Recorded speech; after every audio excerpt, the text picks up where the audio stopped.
कहानी की शुरुआत में हम तीन चोरों को देखते हैं जिन्होंने मिलकर एक रेस ट्रैक के काउंटिंग रूम में घुसकर चोरी करने का प्लान बनाया था। सब कुछ प्लान के मुताबिक चल रहा था, लेकिन अचानक काउंटिंग रूम के पीछे एक एम्प्लॉय अपनी फैमिली के साथ आ गया। उसने बाहर कुछ अनजान गाड़ियां खड़ी देखी और तुरंत समझ गया कि अंदर डकैती चल रही है। लेकिन पुलिस को फोन करने की बजाय उसने बंदूक उठाई और कहा कि वो खुद चोरों को ही लूटने जा रहा है। वो बाहर दौड़ा और चोरों की उस टीम पर अंधाधुंध गोलियां चला दी। फिर उसने पैसों का एक बैग उठाया और भागने लगा। तब चोरों का लीडर पार्कर तुरंत उसके पीछे दौड़ा, पर वो आदमी सीधा घोड़ों के रेस ट्रैक के बीच में गाड़ी ले गया। अब दौड़ते हुए घोड़े उसकी गाड़ी से टकरा गए। पार्कर किसी तरह घोड़ों के नीचे से बचते हुए निकला, जबकि घोड़े उस आदमी की गाड़ी के ऊपर से कूद रहे थे। आखिरकार पार्कर ने उसे गोली मारी और अपने पैसे वापस ले लिए, लेकिन जाते जाते उसने एक छोटा सा तोहफा छोड़ दिया। इसके बाद पार्कर और उसकी टीम अपने अड्डे पर पहुंची। बदकिस्मती से उनका एक साथी मर चुका था और तीसरे चोर फिली के कंधे में गोली लगी थी। अब वो जल्दी से उसका इलाज करने में लग गए। तभी उनकी ड्राइवर जेन वहीं पर अपने कपड़े बदलने लगी और पार्कर उसे ध्यान से देख रहा था। तभी अचानक जेन ने बंदूक निकाली और सब पर गोली चला दी। एक एक करके उसने पार्कर की पूरी टीम को मार दिया। पार्कर भागने की कोशिश कर रहा था, लेकिन उसे भी गोली लग गई और वो नदी में गिर गया। कुछ देर बाद जब पार्कर की आंख खुली तो वो एक मोटेल में था। उठते ही सबसे पहले उसने कहा कि मैंने रूम 12 मांगा था, लेकिन मोटेल की मालकिन ने बताया कि रूम 12 किसी ने पहले ले लिया था। तब पार्कर ने गुस्से में रूम 12 में जो लोग थे उन्हें बाहर निकाल दिया। वहाँ दीवार तोड़कर उसने अपना कुछ सामान निकाला। वहाँ से पार्कर सीधा फिली के घर गया। फिली की पत्नी ग्रेस ने उससे अपने पति के बारे में पूछा, मगर जब पार्कर ने कोई जवाब नहीं दिया तो वो समझ गई। पार्कर ने उसे जेन के धोखे के बारे में सब कुछ बताया। इस पर ग्रेस ने कहा कि फिली तुम्हारी बहुत इज्जत करता था, उसे लगता था तुम खास हो, तुम्हारे रहते कुछ गलत नहीं होगा। अब पार्कर ने ग्रेस से जेन को ढूंढने में मदद मांगी। उसने वादा किया कि फिली के हिस्से के सारे पैसे तुम्हारे होंगे। ग्रेस को पैसों में अब बहुत ज्यादा दिलचस्पी नहीं थी, लेकिन फिर भी ग्रेस ने पार्कर को रेजी रायली नाम के एक आदमी का एड्रेस दिया और कहा कि ये तुम्हारी मदद कर सकता है, लेकिन इसके बदले में जेन को मार देना। बाद में पार्कर ने अपने एक साथी एलन को फोन किया और रेजी को ढूंढने में मदद मांगी। जल्द ही पार्कर ने रेजी को ढूंढ लिया। रेजी ने पूछा कि मेरा ड्राइवर जिमी कहाँ है, तो पार्कर ने शांत रहकर कहा कि वो सो रहा है अभी। पार्कर ने बिना वक्त गवाए जेन के बारे में पूछा और कहा कि तुमने ही उसे फिली से मिलवाया था ना। इस पर रेजी ने बताया कि जेन के साथ मैंने सिर्फ 2 बार काम किया है। वो पहले साउथ अमेरिका के किसी राजा की फौज में काम करती थी। रेजी ने बताया कि मेरी थोड़ी देर पहले उससे बात हुई है। तभी पार्कर ने धीरे से कहा कि कोई हमारा पीछा कर रहा है। जेन ने शायद रेजी को मारने के लिए अपने आदमी भेजे थे। अब डर के मारे रेजी ने पार्कर को जेन का एड्रेस दे दिया, पर तभी अचानक एक दूसरी गाड़ी उनकी गाड़ी से टकरा गई। उसी पल जेन के आदमी पार्कर की गाड़ी की तरफ बढ़ने लगे। तब पार्कर ने भी तुरंत पलटकर हमला किया। इस गोलीबारी में रेजी मारा गया, लेकिन फिर गाड़ी के ट्रंक से रेजी का ड्राइवर बाहर निकला और हमलावरों पर गोलियां चलाने लगा, मगर जल्द ही उन्होंने उसे भी मार दिया। इसके बाद पार्कर ने एक गुंडे के पैर में गोली मारकर उसे जिंदा पकड़ लिया।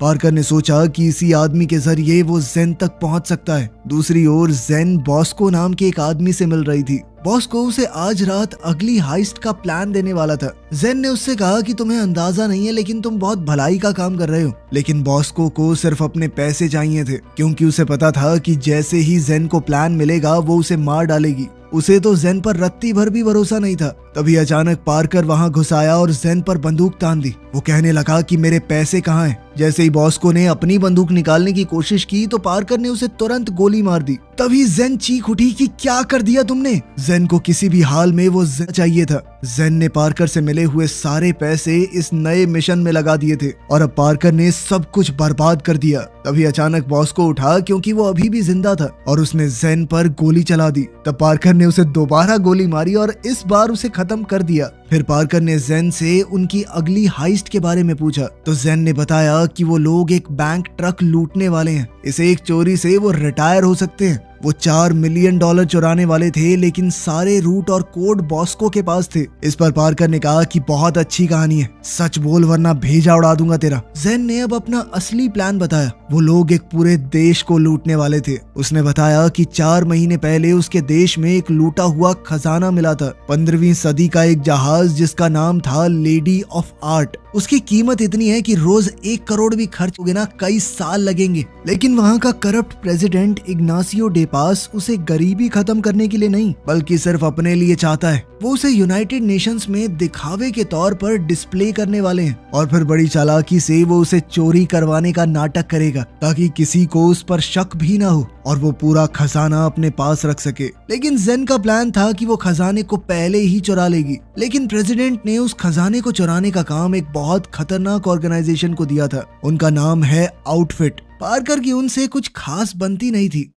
अब हम आउटफिट के हेडक्वार्टर्स में उनके लीडर लोजीनी को देखते हैं, जो अपने एक आदमी केन से पूछ रहा था कि सब कुछ सही चल रहा है ना। केन ने जवाब दिया कि सब कुछ बढ़िया है, बस बॉस को गायब है, लेकिन वो अपना काम पहले ही पूरा कर चुका है, इसीलिए लग तो नहीं रहा कि कोई दिक्कत आएगी। पर लोजीनी कहने लगा कि मैं कोई रिस्क नहीं ले सकता, बॉस्को को ढूंढ कर लाओ किसी भी हाल में। पार्कर अपने साथी एलन के साथ जेन के बॉस कर्नल फेब्रिसियो से मिलने गया। कर्नल उन्हें उस जहाज की कहानी बताने लगा, लेकिन पार्कर ने उसे बीच में रोकते हुए कहा कि कहानी नहीं चाहिए साहब, प्लान बताओ करना क्या है। पार्कर ने कहा कि चोरी में मैं मदद करूंगा, लेकिन बदले में मुझे 30% हिस्सा चाहिए, जो लगभग $300 मिलियन बनता है। उन्होंने एक नकली स्टैचू बना रखी थी जो लेडी ऑफ आर्ट की तरह दिखती थी। उनका प्लान ये था कि वो असली स्टैचू से उसे बदलकर चोरी को कवर अप कर लेंगे। तब पार्कर ने कहा कि चोरी को छुपाना तो हमारी सबसे छोटी प्रॉब्लम है, उनकी सबसे बड़ी प्रॉब्लम है यूएन की बिल्डिंग। वो दुनिया की सबसे ज्यादा सिक्योरिटी वाली बिल्डिंग्स में से एक है।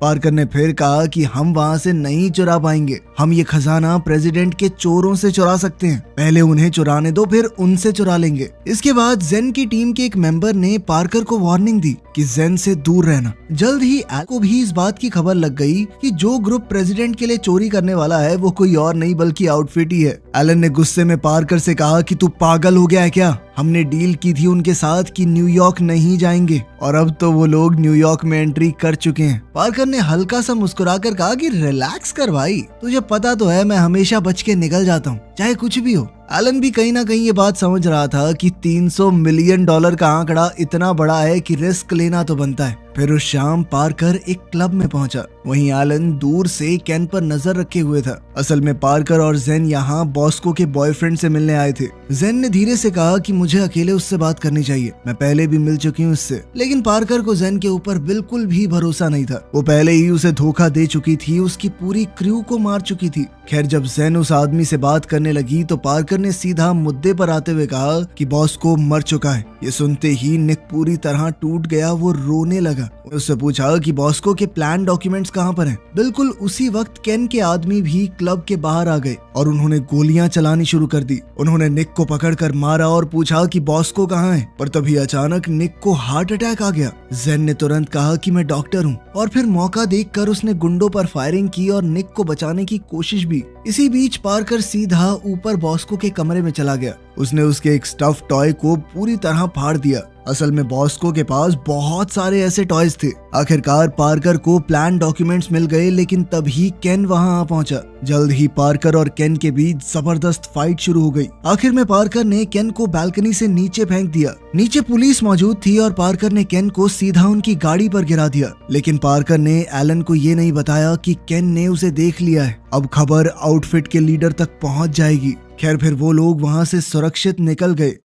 दूसरी तरफ केन की हड्डियां टूट चुकी थी। लोजीनी ने उससे पूछा कि हुआ क्या। इस पर केन ने बताया मैं बॉस्को तो नहीं मिला, लेकिन पार्कर वहीं पर था। लोजीनी ने गुस्से में कहा कि मुझे उसका नाम सुनते ही बीच में आ जाना चाहिए था। इसके बाद हम पार्कर के कुछ दोस्तों को देखते हैं। वो सब भी पार्कर के प्लान का हिस्सा बनने वाले थे। पार्कर ने समझाया कि 24 घंटे के अंदर अंदर आउटफिट खजाने को चुरा लेगा। पता नहीं वो कैसे करेंगे, लेकिन उन्हें इतना जरूर पता है कि यूएन बिल्डिंग के नीचे से एक खुफिया ट्रेन का रास्ता जाता है। वो खजाना वहीं से लेकर जाएंगे। ये ट्रेन ऑटोमेटिक है, इसमें आमतौर पर बिल्डिंग का कचरा निकाला जाता है, लेकिन कल ये किसी भी स्टेशन पर रुकने नहीं वाली। ये सीधा फाइनल डंप तक जाएगी और वहीं पर पार्कर और उसके साथियों ने एंट्री लेने का प्लान बनाया। इसके लिए उन्हें कंट्रोल रूम में घुसकर ट्रेन का कंट्रोल अपने हाथ में लेना होगा और फिर वो उसकी स्पीड को बढ़ा देंगे। पार्कर ने ब्रेंडा और एड को कंट्रोल सेंटर का मैनुअल दिया और उसे बिल्कुल ध्यान से पढ़ने को कहा।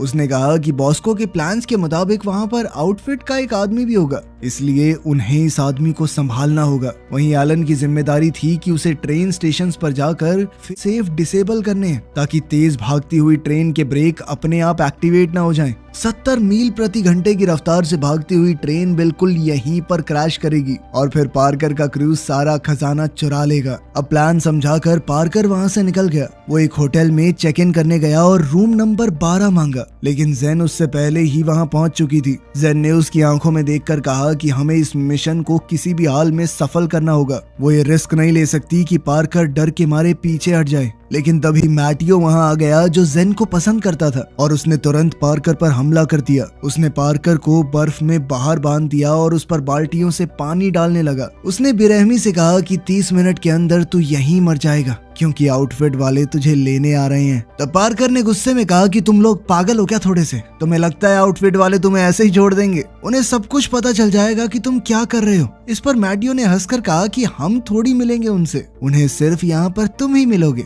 उनके जानी दुश्मन। जब मैटियो और उस पार्टनर वहाँ से जा रहे थे तब वहाँ पर एक गाड़ी आकर रुकी। मैटियो ने अपने पार्टनर से उसे जाकर चेक करने को कहा। तब पार्कर जोर से चिल्लाने लगा कि मुझे खोल दे, मैं जानता हूँ इन लोगों को। पर तभी मैटियो को अपने पार्टनर की चीखने की आवाज सुनाई दी और उसने घबराकर पार्कर को खोल दिया। उसी वक्त जेन पीछे से सामने आ गई। वो मैटियो के फोन को ट्रैक करके यहाँ तक पहुँच गई थी, लेकिन उसे भी नहीं पता था कि वो चीखने की आवाज कहाँ से आ रही है। उसी पल पार्कर ने आउटफिट वालों के हमले से मैटियो की जान बचा ली। तब मैटियो ने हैरान होकर कहा कि तूने मेरी जान क्यों बचाई? लेकिन फिर अगले ही पल पार्कर ने उसे ह्यूमन शील्ड की तरह इस्तेमाल किया। फिर पार्कर ने आउटफिट के एक आदमी का फोन उठाया तो फोन पर लोजीनी कॉल कर रहा था। लोजीनी ने ठंडी आवाज में कहा कि हमारी डील थी, तुम मेरे शहर से दूर रहोगे और मैं तुम्हें नहीं मारूंगा। 3 साल पहले मैंने तुम्हें इसलिए छोड़ दिया था क्योंकि तुमने मेरे बॉस को मार दिया था, जो मेरे लिए बहुत फायदे का सौदा था। अब लोजीनी ने पार्कर को धमकी दी कि वो पूरी आउटफिट चलाता है और पार्कर है अकेला। उसने पार्कर से कहा कि जो भी प्लान बनाया है उसे भूल जाओ, मुझे सब कुछ पता चल गया है। हम कल चोरी करेंगे ही नहीं, चोरी तो अभी हो रही है। अब पार्कर को तुरंत अपने प्लान की भी टाइमिंग बदलनी पड़ी। उसने अपनी क्रू को कॉल किया, लेकिन सब लोग जबरदस्त पार्टी कर रहे थे। वो पूरी तरह नशे में धुत थे। उधर एड और ब्रेंडा कपड़े बदलकर कंट्रोल सेंटर पहुंच गए थे। उन्होंने दरवाजा खोलने को कहा क्योंकि एक प्रॉब्लम हो गई थी। एड ने समझाया कि एक आदमी ने ट्रेन का रूट बदल दिया है, पर तभी अचानक आउटफिट के आदमी ने कंट्रोल सेंटर के वर्कर्स पर बंदूक तान दी और उन्हें हाथ ऊपर करने को कहा। लेकिन तभी एक एम्प्लॉय ने गेट खोल दिए। उसी पल एड ने आउटफिट के आदमी को जोर से मुक्का दे मारा और लोग तालियां बजाने लगे। लेकिन फिर अगले ही पल एड ने सब पर बंदूक तान दी और ये ऐलान किया कि अब ट्रेन मेरे कंट्रोल में है। फिर एड ने मैनुअल के हिसाब से ट्रेन को ऑपरेट करने की कोशिश की, लेकिन कंट्रोल पैनल काफी अलग था। फिर एक एम्प्लॉय ने उनकी थोड़ी मदद की। अब उन्होंने ट्रेन की स्पीड बढ़ानी शुरू की। ट्रेन धीरे धीरे रफ्तार पकड़ने लगी। उन्हें मोड़ पर 70 मील पर आवर चाहिए थी। फिर जैसे ही एलन फेल सेफ स्विच को डिसेबल करने पहुंचा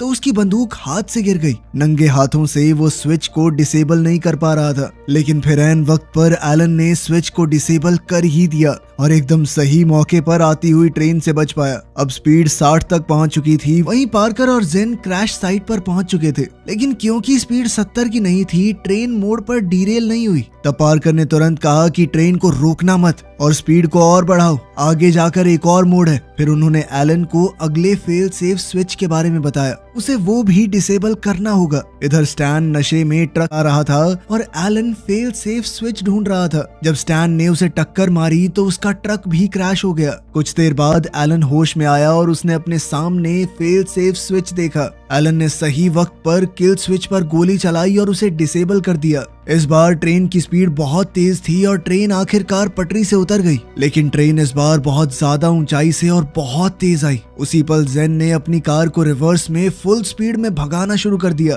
ताकि वो बच सके। बेचारा एलन भी मुश्किल से जिंदा बच पाया। आखिरकार ट्रेजर बॉक्स उनके हाथ लग चुका था, लेकिन उन्होंने जब उसे खोला तो अंदर सिर्फ पत्थर भरे हुए थे। असल में ये सब लोजीनी का जाल था। पार्कर को पकड़ने के लिए। बॉक्स के अंदर एक ट्रैकर लगा हुआ था और कुछ देर में लोजीनी के आदमी वहां आ पहुंचे। पार्कर और उसकी टीम ने उनसे जबरदस्त लड़ाई की, लेकिन तभी पुलिस भी आ गई और पार्कर और उसकी टीम भागने की कोशिश करने लगे, लेकिन उनकी कार बुरी तरह तबाह हो चुकी थी। तभी 2 पुलिस कार्स वहां आ पहुंची, लेकिन उनमें से एक कार के अंदर स्टैन बैठा हुआ था और इसी तरह वो लोग वहां से निकलने में कामयाब हो गए।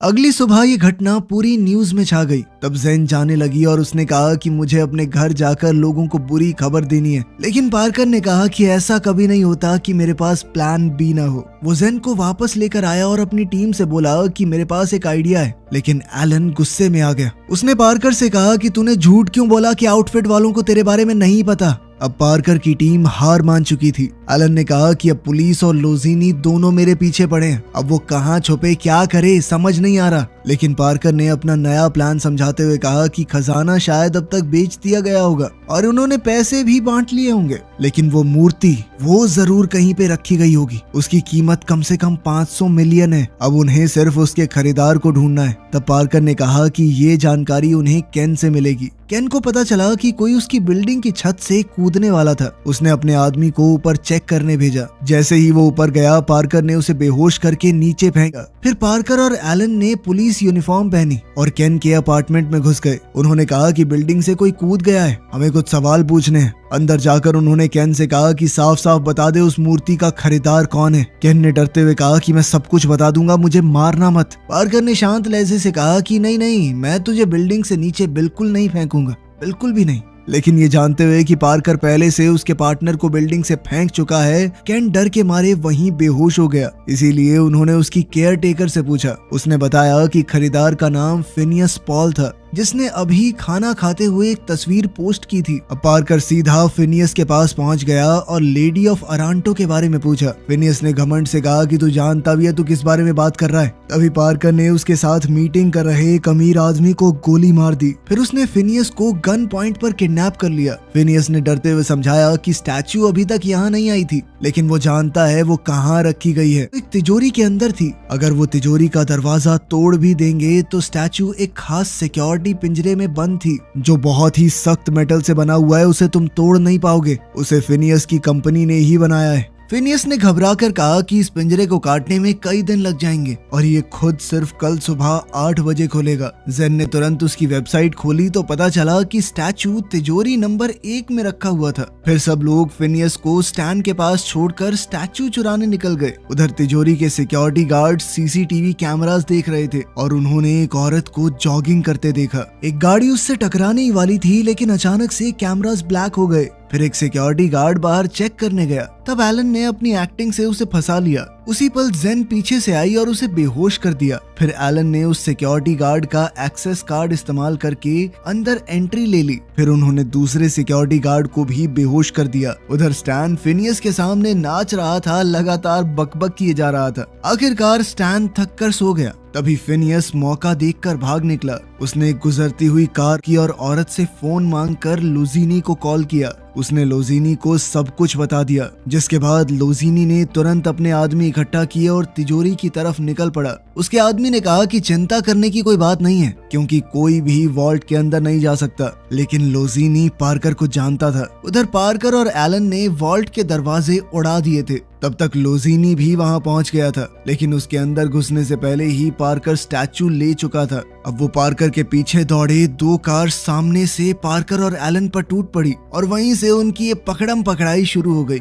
अब लोजीनी के आदमी उन पर फायरिंग कर रहे थे। पार्कर गाड़ी से बाहर निकला और चलती गाड़ी में स्टैचू को मजबूती से बांधने लगा। वो लोजीनी के गुंडों से लड़ रहा था, लेकिन इस दौरान स्टैचू को पकड़ने वाली रस्सी धीरे धीरे खुलने लगी। अचानक पार्कर अपनी गाड़ी से गिर गया, लेकिन फिर ऐन वक्त पर ज़ेन वहां आ पहुंची और उसने पार्कर को लोजीनी के आदमियों से बचाया। तब तक स्टैचू एलन के पिकअप ट्रक से छूटकर सीधा लोजीनी के आदमियों के हाथ लग गया। अब लोजीनी ने फिनियस को कॉल किया और कहा कि स्टैचू हमारे पास है और हम इसे अभी डिलीवर कर रहे हैं। फिनियस ने हैरानी से कहा कि उस पिंजरे को खोलना तो मुमकिन ही नहीं है, लेकिन लोजीनी बोला कि पार्कर ने उसे खोल दिया था। इसके बाद लोजीनी के आदमी फिनियस के घर पहुंच गए, पर फिनियस ने कहा कि वो पेमेंट सिर्फ कल सुबह ही कर सकता है। फिर फिनियस ने दरवाजा बंद किया और स्टैचू को देखकर मुस्कुराने लगा। उसने कहा कि आखिर वो उसे मिल ही गई। तभी अचानक स्टैचू का एक छोटा टुकड़ा जमीन पर गिर गया। फिनियस ने उसे उठाया और ध्यान से देखा। उसी पल उसे समझ आ गया कि ये तो नकली है। वहीं दूसरी ओर प्रेसिडेंट डेपास खुद सामने आया और उसने लोजीनी को कॉल करके बोला कि अब तुम नहीं बच सकते। तब लोजीनी को जोर का झटका लगा जब उसे पता चला कि स्टैचू नकली था। उसे एहसास हुआ कि असली स्टैचू कभी तिजोरी से निकाला ही नहीं गया। असल में ये सब पार्कर का प्लान था। वहीं दूसरी ओर पार्कर वापस तिजोरी में घुसा हुआ था। अब सुबह के 8 बज चुके थे और पिंजरा अपने आप खुल गया। फिर उन्होंने असली स्टैचू लोड किया, लेकिन लोजीनी वहां भी पहुंच गया। वो समझ चुका था कि पार्कर ने तिजोरी के नंबर बदलकर सबको बेवकूफ बनाया। उसने 1 को 3 और 3 को 1 में बदल दिया था। उसने एक खाली तिजोरी का गेट उड़ा दिया और भागने का नाटक किया ताकि सबको लगे वो स्टैचू लेकर भाग रहे हैं, लेकिन वो सब झूठ था। अब लोजीनी कहने लगा कि मैं तुझे यहाँ से निकलने नहीं दूंगा, लेकिन पार्कर ने शांत रहकर पूछा कि आउटफिट की हालत खराब चल रही है ना? हाँ? उसने खुलासा किया कि वो काफी टाइम से उन लोगों पर नजर रख रहा था, तो पता चला कि उनका बिजनेस डूब रहा है और उसे बचाने के लिए उन्होंने डेपास का मिशन लिया, क्योंकि बिना इस मिशन के आउटफिट बिल्कुल कंगाल हो जाती। उसी पल पार्कर ने एक बॉम्ब का रिमोट दिखाया और कहा कि मैं तुम्हें भी इसे ले जाने नहीं दूंगा। अगर मैं नहीं ले जा सकता तो कोई नहीं लेकर जाएगा। तभी डेपास के आदमी भी बाहर आ गए। लोजीनी अब पूरी तरह से घिर चुका था। तभी पार्कर ने स्टैचू को उड़ा दिया। आखिरकार एक मरते हुए लोजीनी ने धीमी आवाज में कहा कि वो दोनों डील कर सकते थे। ये $500 मिलियन का मामला था। तब पार्कर ने मुस्कुराकर कहा कि तू बोल रहा था ना मैं अकेला हूँ, मैंने तेरी पूरी ऑर्गेनाइजेशन खत्म कर दी। जब पार्कर अपनी टीम को अलविदा कह रहा था, उसने स्टैचू के बचे हुए हीरे उन्हें दे दिए और कहा कि कम से कम ये तुम्हारा खर्चा तो निकाल ही देंगे। इसके बाद पार्कर एक होटल में जेन के पास गया। जेन न्यूज देख रही थी, जहां उसके देश के प्रेसिडेंट की सच्चाई सबके सामने आ चुकी थी। खजाने का कुछ हिस्सा लोजीनी के एक वेयर हाउस में मिल गया और अब वो जेन के लोगों तक पहुंचने वाला था। आखिरकार जेन ने पार्कर का शुक्रिया अदा किया और कहा कि मेरे साथ मेरे देश चलोगे? पार्कर ने एकदम शांत रहते हुए कहा कि नहीं, मैं नहीं चल सकता। उसके जहन में वो पल घूम गया जब जेन ने उसके दोस्त फिली को मारा था और उसने उसकी विधवा पत्नी को वादा किया था कि वो जेन को खत्म करेगा। जेन ने धीरे से कहा कि शुरुआत में मैं सिर्फ तुम्हें पसंद करने का नाटक कर रही थी ताकि मेरा काम निकल जाए, लेकिन पता ही नहीं चला कि कब ये नाटक सच बन गया। इस पर पार्कर ने हल्की सी नजर झुकाकर कहा कि मेरे साथ भी, लेकिन अगले ही पल पार्कर ने जेन को गोली मार दी और वहां से चला गया। वो सीधा फिली की विधवा बीवी ग्रेस के पास गया और उसे कुछ हीरे देकर कहा कि ये फिली का हिस्सा था। वीडियो पसंद आई तो लाइक कर देना, चैनल को सब्सक्राइब कर लेना। मिलते हैं अगली वीडियो।